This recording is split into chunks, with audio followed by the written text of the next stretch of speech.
Thank you very much. Good morning. Thank you to Nick. Thank you to the Vodafone Institute for having me.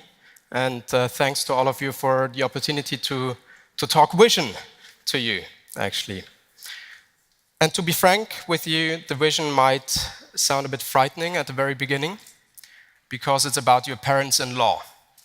Imagine you live here in Berlin, and many of you do, obviously, and your parents-in-law live in the nice city of Hanover, to pick a place. 300 kilometers from here, it's a 3 hours car ride. It's maybe a 4 hours, including last mile, kind of train exercise, and they are inviting you to this wedding anniversary ceremony. And while, of course, you are in deep love with your in-laws, as everyone is, you are wondering, do I really need to invest all of my well-deserved weekend, actually, for this very occasion?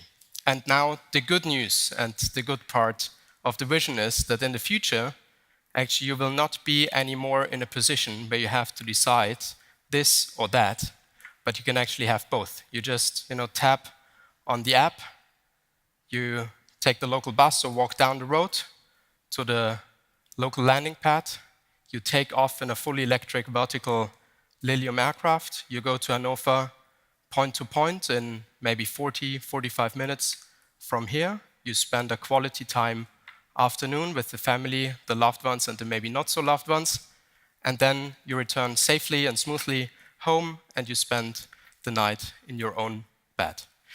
This is actually the vision that I'm bringing to you. The new era of air mobility is just around the corner. It's low noise, it's free of CO2 emissions as we are fully electric, and it's very smart city because it's on demand, it's pooled, and it's point-to-point. Lilium, the company that makes this possible currently, is a very young one. So if you compare Alex to Tom, and this is a young company, then we are a young company even to Alex. Lilium was founded in 2015 by 4 aerospace engineers here in the heart of Europe, in the heart of Germany, actually. And the founders from the very beginning had a very clear vision in mind to increase everyone's radius of daily life by factor 5. And this is what we do with our range of 300 kilometers.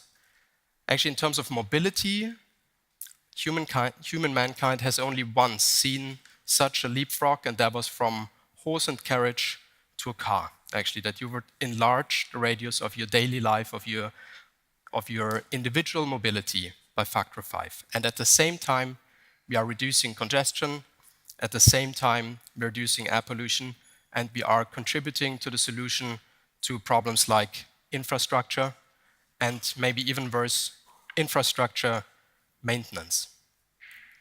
So to achieve this, at Lilium, we took a very blank sheet of paper, and we were solving for, and then finally developing, the optimum vehicle to achieve this mission, I would say this vision.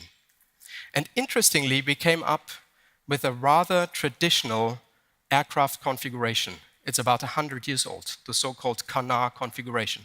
So you got 2 traditional wings, and then you got 2 smaller wings, the so-called canards in front of the vehicle. And this is actually perfect for electric aviation because this allows us to distribute more than 30 ducted fan engines, super efficient as everything electric, almost perfectly around the center of gravity of the vehicle. And this leads to a level of stability and maneuverability that has never been seen in small aircraft aviation so far. And more importantly, it leads to a safety level that is completely new to small aircraft aviation. This aircraft is already in certification with EASA, the European agency, and it will be certified to a safety level of 10 to the minus 9. Sounds technical, but is super important.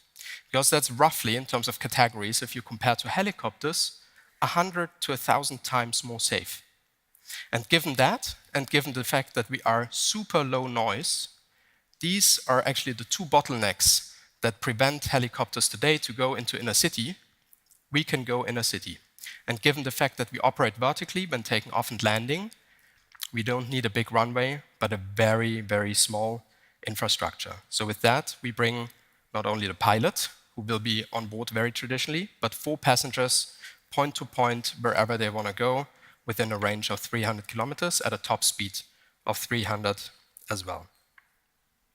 The other really cool thing is not only the aircraft, but the very democratic vision of our company. It's a service. It's not a new toy for the super rich, but it's something that in the end will be affordable to everyone. And the pricing here, compare the green to the red taxi pricing, is striking. It's maybe unbelievable at first glance, but there's actually a very, very simple, basically, equation behind it. Taxi takes, and Vodafone people might know the example, this is Gatwick to Heathrow, takes an hour, maybe even longer, takes maybe 1 hour on Google Maps at 2 a.m. in the morning, but if you really need it, takes a bit longer. 95% of taxi rides, actually in every country in the world, are one passenger only. And on top of that, the taxi then either has to wait in line once it's delivered the one passenger to the airport, for example, or go back to the city empty and then wait to pick up a new passenger. So utilization of a taxi is actually less than 0.3 passengers per hour. At our speed, and we accelerate very quickly, 300 kilometers per hour, almost beeline, of course not as beeline as here, but almost beeline, we can go several times per hour, and that with up to 4 passengers per trip. So we will easily transport on such route 8, 10, 12, 14 passengers per hour per aircraft.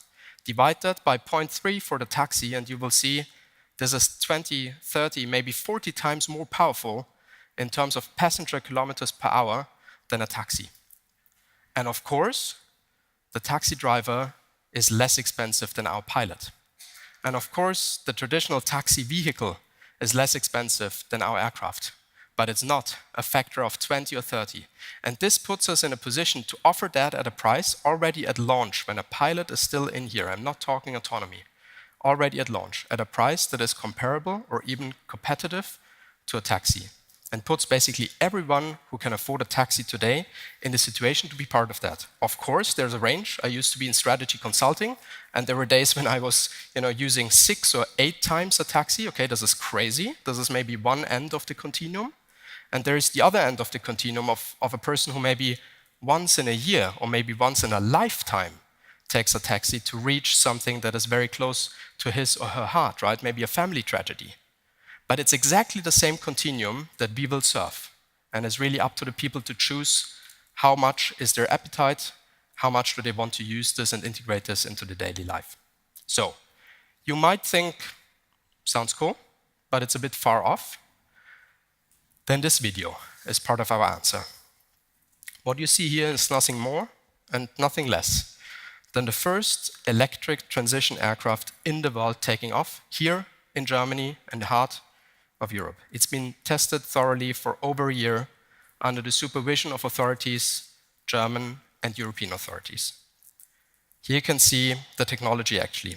It relies on the vectored thrust. So the engines, when taken off vertically, are directed to the ground and then can tilt very smoothly to whatever position you want to go, up until the point where it's completely traditional wing-borne flight, and the air does actually most of the work for us, and this is the secret behind our range of 300 kilometers. These levels of maneuverability, stability, flexibility, I'm discussing a lot, also co-chair of the eVTOL committee of the Global Industry Association in that field. FAA, EASA managers, very impressed, have never been seen in aviation before. When we released this video, and this is now maybe connecting to the panel discussion we just had, that was a shock for Silicon Valley. Because Silicon Valley has been working quite a few projects on things like that, and they could not imagine that something like that happens in Europe, where from their perspective there is no innovation, there is no political support for new technologies, or no venture capital. But since then, the game has actually completely changed. We are by now, at that time, we were 8 engineers in the company. By now, grown to more than 250 employees, including top talent like Frank Stevenson, who's designed the Mini Cooper, or Mirko Reuter, who just recently joined us. He used to be head of autonomous with Audi before he came to us. And we have raised more than $100 million. Our Series B financing round was actually among the top 10 Series B financing rounds in European history, independent of industry. Let's, last slide, have a look into application, into what does that mean for daily life. And on the example of Germany, let's maybe go around. NRW, also well known to Vodafone people, given your Düsseldorf German headquarters. I mean, if you take Cologne, Düsseldorf, Essen, I don't even have to mention connections, because it doesn't matter where you go and at what time you would go, it's always a traffic nightmare. We can be part of a solution to that. Take B, urban to rural. I used to live in Berlin. When we came home from a barbecue in Brandenburg at 1 a.m. in the morning on the last train on the Regionalexpress, I was sometimes asking myself, why do we put zillions of tons of steel through the countryside at this time, noise, cost, electricity, staff, for maybe 15 passengers? And Deutsche Bahn staff would not even check the tickets because they were afraid of who would be waiting for them in the next car, actually. Take C, hidden or not so hidden champions in the southwest, for example, of Germany, maybe for the first time in history, have the opportunity that their board members will actually attend the board meeting in person, because for the first time they have a real connection from Stuttgart Airport or maybe even Frankfurt Airport directly into their headquarters. And then D, obviously the famous/infamous 37 kilometers from Munich city center to Munich airport. Last thought. The most interesting thing maybe is that this is much closer around the corner than many would expect. And this is especially true for our project and because of our regulatory approach. I've mentioned we are being certified with EASA already, and as one of the very few projects of that kind, we are being certified into an existing aircraft category. Okay, this is CS23, small fixed wing, if you want to know precisely. So EASA and FAA don't have to reinvent the wheels for us. And the second is that given our range, 300, given our speed, 300, given our payload, 4 passengers, we can actually afford, and that's a big difference to others, a pilot physically being on board and still having a business case. So if you take a certified aircraft and you take a licensed pilot, the sky is literally the limit, especially if you combine with the vision of Lilium. We are very excited that excitement among political stakeholders, cities, airports is very, very high. And so we are in a position to bring that to operations rather soon, hopefully including European cities. Thank you very much.